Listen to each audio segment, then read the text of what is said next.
নমস্কার। আজকে আমি রান্না করব খিচুড়ি। আর খিচুড়ি রান্না করার জন্য আমি কিছুটা সবজি নিয়েছি, সিম, ফুলকপি, মিষ্টি কুমড়ো আর আলু, গাজর, এই সবজিগুলো নিয়েছি। আপনারা আপনাদের পছন্দ মতো সবজি নেবেন। নিয়ে নেওয়ার পর আমি 1 কাপ চাল আর ওই কাপের 1 কাপ ডাল, 3 রকম ডাল আমি 1 কাপ করে নিয়েছি।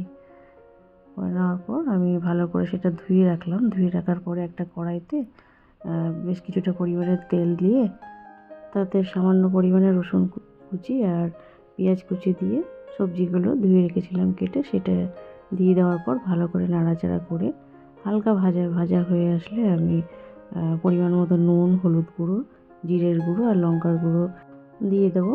তারপর আবার বেশ কিছুক্ষণ নাড়াচাড়া করে আমি যে চাল ডালটা ধুয়ে রেখেছিলাম সেটা এর মধ্যে দিয়ে আবার ভালো মতো নাড়াচাড়া করে আমি গরম জল দিয়ে দেবো।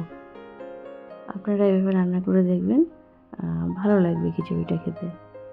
আর তারপর গরম জলটা দিয়ে দেওয়ার পর কিছুটা পরিমাণে মটরশুঁটি আর কটা কাঁচা লঙ্কা চিরা আমি দিয়ে দেবো। দিয়ে দেওয়ার পর বেশ চাপা ঢাকা দিয়ে কিছুক্ষণ এটা রান্না করে নেব। আর বেশ কিছুক্ষণ রান্না করার পরে এবার আমি খিচুড়িটার মধ্যে ফোড়ন দেবো। আর ফোড়ন দেওয়ার জন্য আমি 1 চামচ ঘি, আর ঘিটা গরম হয়ে আসার পর তার মধ্যে 2টো শুকনো লঙ্কা, 1 চামচ জিরে আর 1 চামচ কাশ্মীরি লঙ্কার গুঁড়ো। তো কাশ্মীরি লঙ্কার গুঁড়োটা আমি খিচুড়ির কালারের জন্য দিচ্ছি, একটা সুন্দর কালার আসার জন্য।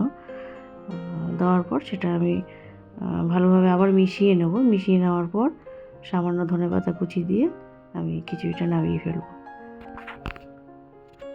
আর আমার আজকের রান্নাটা আপনাদের যদি ভালো লাগে অবশ্যই কমেন্ট করে জানাবেন। আর ভালো লাগলে ভিডিওটি লাইক আর শেয়ার করে দেবেন।